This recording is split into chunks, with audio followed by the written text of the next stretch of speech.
Good evening, everyone. Welcome to the WHO Town and Country Quiz. We're broadcasting this evening from the town of Conrad, Iowa, located about 64 miles northeast of Des Moines in Grundy County.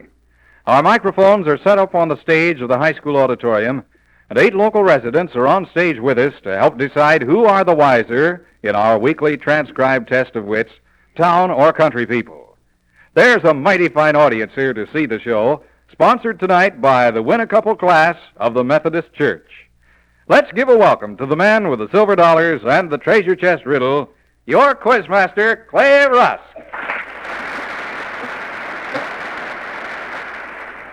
Thank you, Bill Morgan, and good evening, ladies and gentlemen. Tonight we're broadcasting from the town of Conrad, Iowa, where we are continuing our never-ending test of wits with the help of 2 fine local teams.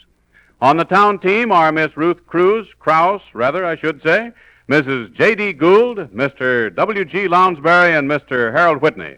On the country team are Mrs. Clifford Green, Mrs. Edward Lucas, Mr. Philip McLean, and Mr. Jack Hughes. Let's give these folks a nice hand. Here are the rules of the quiz. 5 points for each correct answer, 10 points plus a silver dollar if you answer a question the other team has missed. But 10 points off if you also miss after the other team has failed to answer a question correctly. The winning team gets an opportunity to crack open the $100 treasure chest.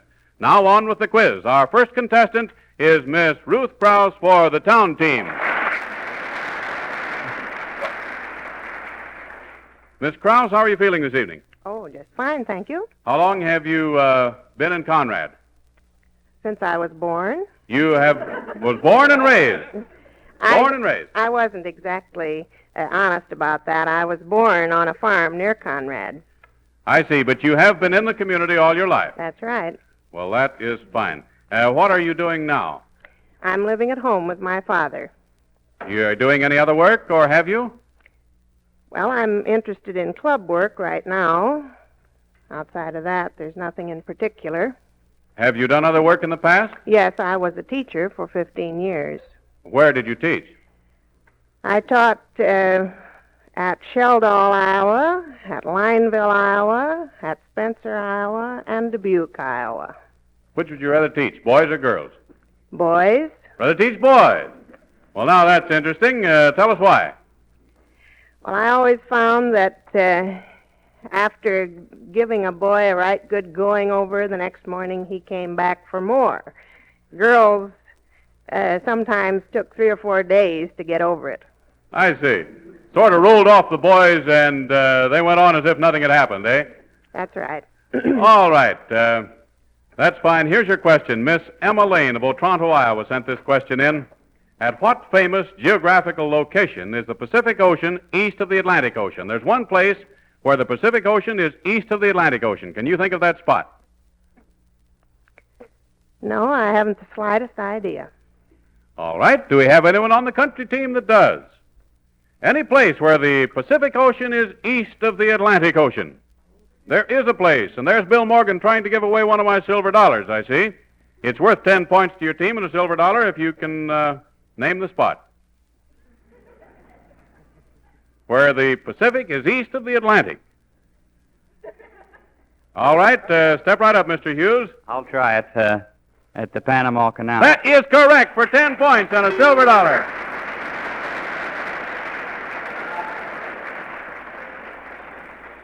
The first woman to represent the country team tonight is Mrs. Clifford Green.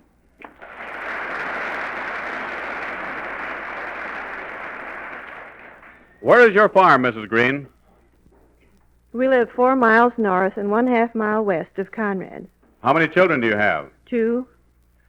Well, what ages are they, please? The oldest boy is 21. The youngest boy is 12. Is the boy in military service or not? Yes.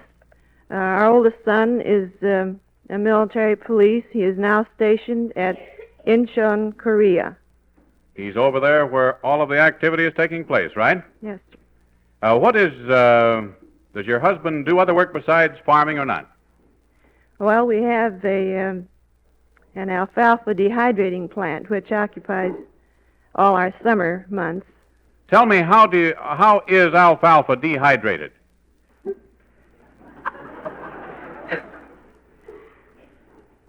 You mean the What process? sort of equipment do they use? How is it accomplished? Well, we have the field cutters go out to the field and cut the alfalfa green, haul it in with trucks. It is dumped onto a conveyor, which takes it into a drum, which has very high heat, and it goes through this drum, being dried. Then Is that drum true. something like the one we saw on the stage here this evening? no, sir, much larger. What size is it? Well, I wouldn't know what to say. Is it as large around as you are tall? I didn't say as large around as you are. I said as large around as you are tall. Well, I would guess that it's about 12 feet in diameter, 12 feet high. and probably, it's a wild guess, 30 feet long. Well, that certainly is a large barrel or drum or whatever we want to call it. And then the alfalfa is put through that and the moisture taken out of it, right? Yes, sir. Is there heat inside of it? Yes, very hot. Very hot inside. And then Oh. it is ground and put through another machine, and then it is bagged. And all this is accomplished in 3 minutes' time. 3 minutes time. And it comes out green farm feeds, right? Yes, sir. That's the name of it, isn't it? Just well get No, that plug in there. alfalfa. Very well. Here's your question. It was sent in by Mrs. A. Wilson of Marble Rock, Iowa. What city is famed for its Creole cookery? I don't believe I know that one, sir. All right. She doesn't know what city is famed for its Creole cookery. Does anyone on the town team? Creole cookery. All right. We have the hand of Mr. Harold Whitney on the town team. New Orleans. New Orleans is correct for 10 points and a silver dollar. Well, they picked up 10 points on the town team that time. First man to appear tonight is Mr. W.G. Lounsbury for the town team. How long have you been a resident here, Mr. Lounsbury? 58 years. 58 years. You've seen a lot of changes here, haven't you? Yes, sir. Yes, indeed. What size was the town when you came here? About 460, About 460. What size is it now? 546. It's made a growth, anyway, hasn't it? 646. Very well. Well, they're giving us that speed-up sign. Mrs. A. Wilson of Marble Rock, Iowa, also wants to know what town in America is directly south of the North Pole. Now, think carefully on this. What town in America is directly south of the North Pole?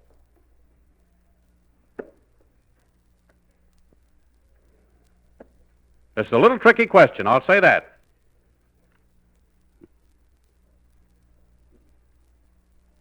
Not able to answer. All right. I have the hand of Mr. Jack Hughes on the country team. Conrad. Conrad is correct for 10 points and a silver dollar.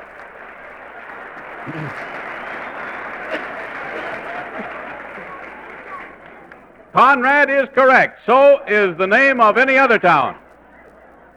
Any town that you could name would be directly south of the North Pole, yes. All right, here's Mr. Philip McLean for the country team.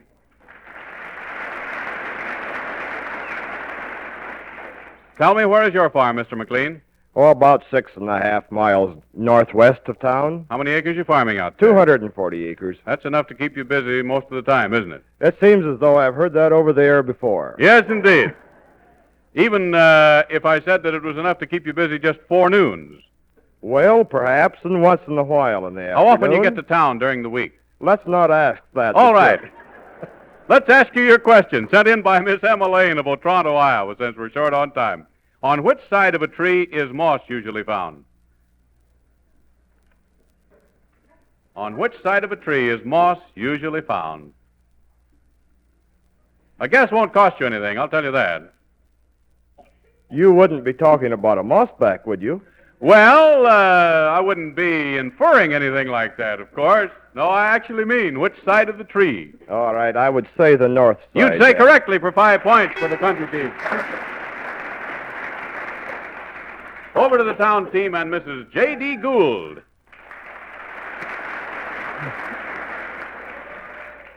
Mrs. Gould, we're still trying to catch up some time. Is it all right if I visit with you in the last half and just go ahead and ask the question this time? That'll be fine. That suits you all right. Very well. Mrs. Clara Seeley of Toledo, Iowa, sent this question in. What was the maiden name of Lincoln's mother? Nancy, Hanks. Nancy Hanks for 5 points for the town team. Mrs. Edward Lucas is next in line for the country team. Mrs. Lucas, how long have you lived in this vicinity? About 10 years. Have you done other work besides being a housewife? Oh, nothing in particular. Nothing in particular? Do you ever take nurse's training? Yes, I had about 2 years of nurse's training. Comes in handy in the household, doesn't it? Yes, it does. I see. All right, step right up close to the microphone and answer this question sent in by Mrs. Clara Seeley of Toledo. What was the maiden name of Lincoln's wife? Nancy Hanks was his mother. What was his wife's name? Mary Todd. That is right for 5 points for the country team. Final contestant for the town team in the first round is Mr. Harold Whitney.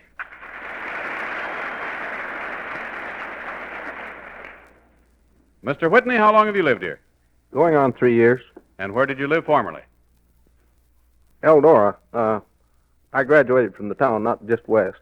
I see. And what is your work here? I'm principal of the high school. Principal of the high school here at Conrad. All right, and do you have any favorite hobbies? Oh, coin collecting. Say, that would be a nice hobby for most anyone, wouldn't it? You don't object to a few greenbacks along with it, do you? Well, mostly old coins. As a school teacher, you don't collect the other kind. I see. Well, we have some silver dollars here tonight. Maybe you can collect a few of those.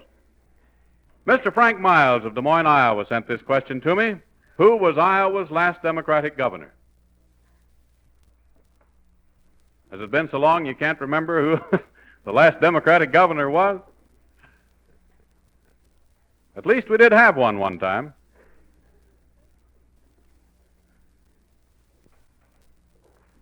Guy Gillette. Oh, I'm sorry. That isn't the correct answer. I have the hand of Mrs. Lucas on the country team.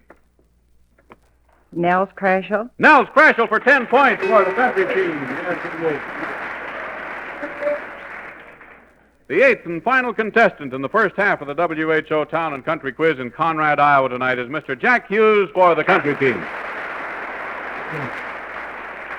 Mr. Hughes, where's your farm? 5 miles north of here. 5 miles north. What do you raise out there mainly? Oh, corn and oats and beans and pigs and calves and children. Children? Well, how many children do you have? 3. 3 children. Well, that's fine. That's a nice family. Your question was also sent in by Frank Miles of Des Moines. Who is the new Adjutant General of Iowa? That's a bad one. Yes, it is. It would be just a little bit rough. The new Adjutant General of Iowa. Abramson. No, I'm sorry, that isn't the correct answer. Do we have someone on the town team who knows? Who is the new Adjutant General of Iowa? Bill's over there just trying to give them some of those silver dollars. Means 10 points for silver dollar if you can answer correctly. Mr. Whitney just waves him away. All right, I'm going to tell you, Fred Tandy. Fred Tandy is the new Adjutant General of Iowa. Well, that, friends, brings us to the halfway mark in our WHO Town and Country Quiz. Bill Morgan will tell us who are the wiser so far after we hear a message from Mr. Don Martin, bank cashier here in Conrad. Mr. Martin.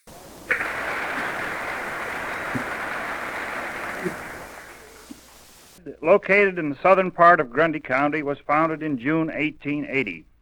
However, the interesting history of the town's location goes back to the year 1853, almost 100 years ago. In that year, J.W. Conrad migrated from Indiana to the timbered banks of Wolf Creek. He was the second person to purchase land from the government in Grundy County and the first person to turn a furrow of the good old Grundy County soil. Some of his land later became a part of the town of Conrad. In the pioneer days, a trip to the nearest trading posts of Dubuque and Iowa City took a full week. So it was a godsend to all when railroads spread slowly but surely westward. In 1880, when the Northwestern Railroad was built from Toledo to Webster City, it bisected the Wolf Creek site of J.W. Conrad's homestead. That was the beginning of Conrad Grove, which was later to become known as Conrad.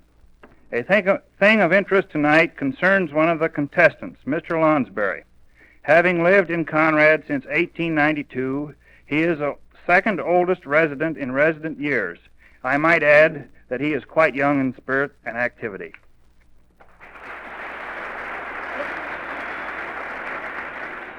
Thank you, Mr. Martin. Bill, let's have the halfway score. The score of the WHO Town and Country Quiz at the halfway mark is 15 points for the town team and 40 points for the country team. Back to Clear Up. Thank you, Bill. The country team is leading as we go into the final round of tonight's Battle of Wits. But before asking our next question, however, I wish to thank the Conrad business people for their support in making this show possible tonight. Their help indicates the businessmen and women of Conrad are willing to cooperate in projects they consider worthwhile, thus showing an excellent community spirit. Well, here we go into the final half of the quiz, sponsored this evening by the Win-A-Couple class of the Methodist Church. Remember, contestants, each point you earn moves your team that much closer to the $100 treasure chest riddle. And here we are again, Miss Ruth Krause for the town team.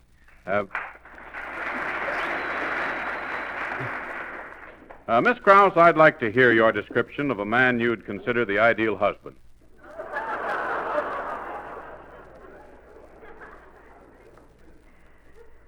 Should he be tall, dark, and handsome, or short, squat, and blonde? Well, you haven't exactly said it yet. I haven't exactly said it. Doesn't quite measure up, right? Not quite. Not well, quite. I'd rather hear your description. That's a little hard for me to say. I think I'd like a husband who had a good many of the same interests that I have, and I wouldn't mind at all if he were a bit good-looking. I would just... You wouldn't object to that? No, I wouldn't object to that at all. All right, thank you very much. Winner of the 1950 Nobel Peace Prize was which of the following? Was it Dean Acheson, Ralph Bunche, or Clement Attlee? Ralph Bunche. Correct, for 5 points for the town group. Next, Mrs. Clifford Green for the country team. Mrs. Green, I believe that you have traveled some, haven't you? Various parts of the country, taken trips? Well, a few short trips, yeah. I believe that you have visited in the West, haven't you? Well, I have been to California. That's about as far west as you can get without falling off in the Pacific. Just about, yeah. Any points of interest out there that you enjoyed? Well, the time we went, we spent most of our time at Los Angeles and Long Beach visiting relatives. We took a short trip into Mexico and back. Tell me a little about that trip over into Mexico. Well, we didn't go very far in, and it's been quite a while ago. I don't remember too much about it. I wasn't very much impressed with the country myself. You weren't too much impressed. You think it looks just as good on this side? Better. Better. All right. President Truman's choice to succeed Lewis Johnson in his cabinet was which of the following? Was it Stephen Early, George Marshall, or Omar Bradley? I will repeat that question for you. Listen carefully. President Truman's choice to succeed Lewis Johnson in his cabinet was which one of the following men? Stephen Early, George Marshall, or Omar Bradley? I'm not sure, but I think Omar Bradley. I'm sorry, that doesn't happen to be correct. Have the hand of Mrs. Gould on the town team.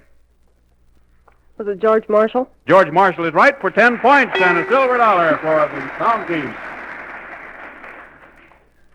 Over to the town team and Mr. W.G. Lounsbury. Mr. Lounsbury, in your lifetime, what do you consider the most important change in our American way of living? What has changed most in your estimation? Automobile. Automobiles.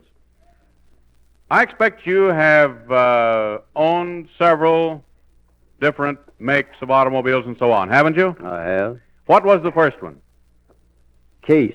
A Case. J.I. Case. A J.I. Case. And what year did you purchase that? About 19...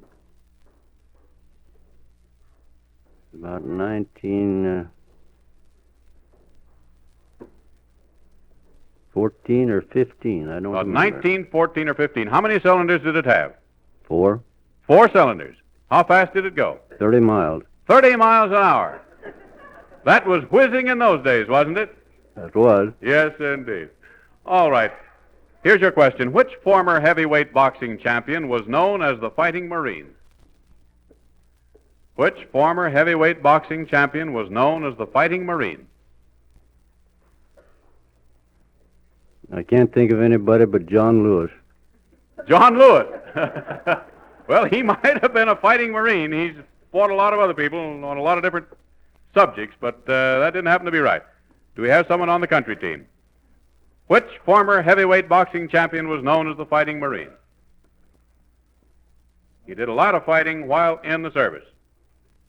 All right, I'm going to tell you it was Gene Tunney. Gene Tunney. Now it comes back to them.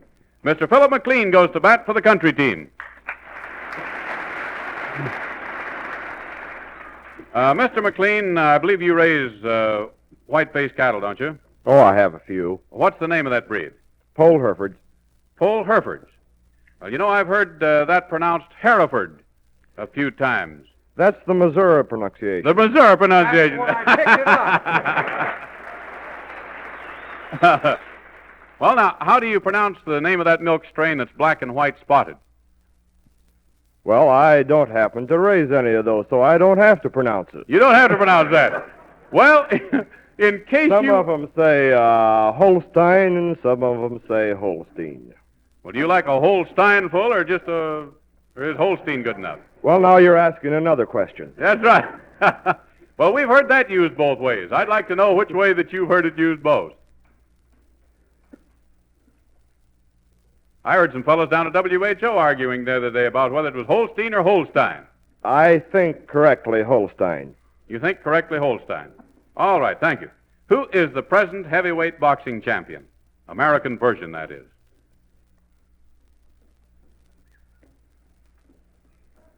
Well, I'd ought to be able to tell you that. He just retained his crown quite recently. That is correct. Not too long ago. He is the present heavyweight boxing champion. And his first name is Charles. Are you sure? Well, his last name might be Charles, and his first name might be Ezra Charles. That is correct. Satisfied? That is correct. Yes, indeed. All right. Welcome back to the microphone, Mrs. J.D. Gould for the town team. And we're still trying to gain time. Here's your question. In what city is the famous Waldorf Astoria Hotel? New York City. New York City for 5 points for the town team.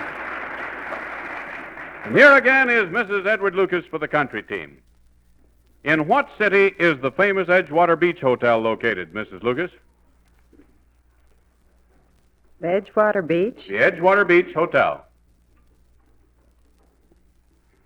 Just pick out any large city and guess the name of it. San Francisco. All right, I'm sorry, that wasn't right. I have the hand of Miss Krause. Chicago. Chicago is right for 10 points and a silver dollar. All right, contestant number 7 is Mr. Harold Whitney for the town team again, and here's your question. If an inebriated polecat could be called a drunk skunk, what would you call a portly spouse? A fat lady. Well, fat wife. it has to rhyme. It has to rhyme. Now listen carefully. If an inebriated polecat could be called a drunk skunk, what would you call a portly spouse? Make it rhyme. A fat femme. A fat femme? Well, Right. I'm sorry, it doesn't quite rhyme. Do we have anyone over here that can make it rhyme? A portly spouse. All right, I have the hand of Mrs. Lucas. A wide wife. A white wife? Got it right. All right, I'm going to tell you what it says here. It says a chubby hubby. A chubby hubby. All right, our last contestant on the WHO Town and Country Quiz tonight is Mr. Jack Hughes for the country team. All right, Jack, now with the same rule in mind as we just used, what would you call a tardy husband? A late mate. Sure, for 5 points for the country team. All right, that brings us to the treasure chest riddle. As soon as the judges compile the scores, we'll know which team gets to try for the $100 in the chest tonight. But first, let's listen to Mr. B.B. Bone, owner of the Jack Sprat store. Mr. Bone. Conrad, a friendly town in a farmer's paradise, with its slogan, "The wise don't consider size," tells the story of a prosperous town of 648 people with friendly merchants who own their own businesses. Conrad boasts of a meat processing plant known from coast to coast, a thriving hybrid seed corn plant, a large alfalfa dehydrating plant, gray iron foundry, hog water factory, creamery and ice cream plant, weekly newspaper, beautiful consolidated school, 4 churches, and a business section which can supply your needs regardless of how varied they may be. Conrad's business houses, with their local and vast mail-order business, produced such an increase in postal receipts for the local post office during the year 1948 that we now have a second-class post office. Conrad's large implement dealers, automobile agencies, grain elevators, lumber and building material dealers, gasoline and oil distributors, automobile servicemen, truckers, and other businessmen extend an invitation to you to visit them and solicit your patronage with their large and complete stocks of merchandise.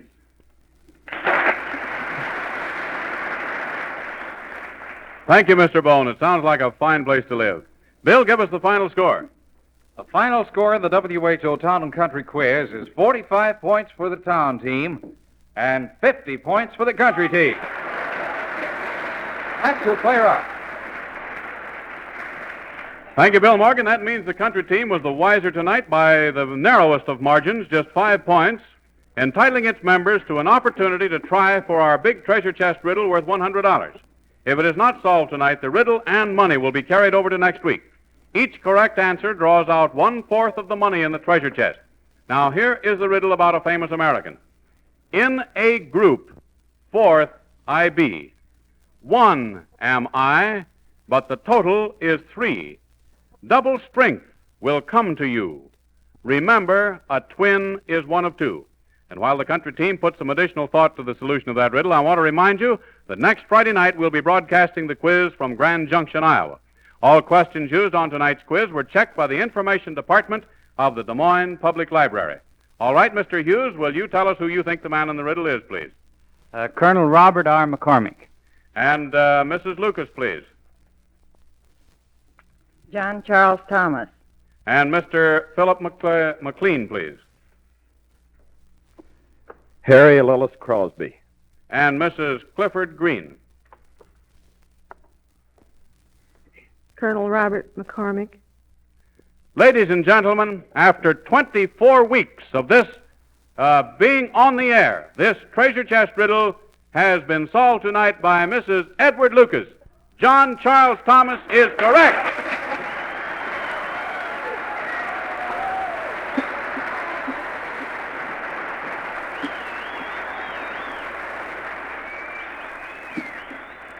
All right, here's an explanation of the clues in the riddle. In a group, 4th I be. That is the famous group of apostles, Matthew, Mark, Luke, and John. John is the first name of John Charles Thomas. 1 am I, but the total is 3. This is one man, but he has 3 names. John Charles Thomas, all of them first names. 3 names, John Charles Thomas. Double strength will come to you. Charles, the second name, means strength, if you look it up in your dictionaries. Remember, a twin is one of 2. Thomas means a twin. Those are the clues in the riddle, and it was solved tonight after 24 weeks by Mrs. Edward Lucas. Well, that is fine. And as I've said before, several of the questions used each week on the Town and Country Quiz are sent in by you listeners. Your interest and help are greatly appreciated. So send those questions in, not 2 choice questions, but questions that can ordinarily be answered by your next-door neighbor. Well, friends, the country team walked away with the honors tonight and cracked the treasure chest riddle, and now our time is a little short, and here is Bill Morgan. The WHO Town and Country Quiz is produced and emceed by Clay Rusk. All rights reserved. This transcribed program came to you through the facilities of the Central Broadcasting Company.